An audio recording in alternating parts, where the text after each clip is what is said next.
अतिशय प्रामाणिकपणे आम्ही हे लढे लढतो। तुम्हाला विश्वास देतो का आम्ही छातीवर गोळी घ्यायला तयार आहे, पण आता हटणार नाही हा तुम्हाला दिलेला शब्द आहे।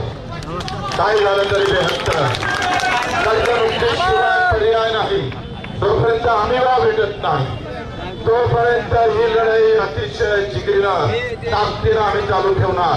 अजूनच सोयाबीन केंद्र सुरू केले नाही, पंजाबच्या धर्तीवर जाऊन पहा, पंजाबच्या सगळ्या शेतमालाची खरेदीवर आम्ही 100% आमचा खरेदी सुरू झाली नाही तर लाखो लोक काल आम्ही पाहतोय कलेक्टर ऑफिसवर जात, आम्ही बसतोय घरी आलू शिल्लक।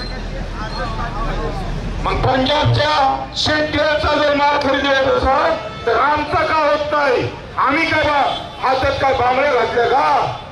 छत्रपतीचं नाव घेऊन चालणार नाही, वेळ आली तर तलवार सुद्धा घ्यावं लागेल शेतकऱ्यासाठी। यासाठी हे आंदोलन आहे। आपल्या सर्वांचा आवाज जय हिंद, जय महाराष्ट्र, जोरानं करा एकदा आवाज जय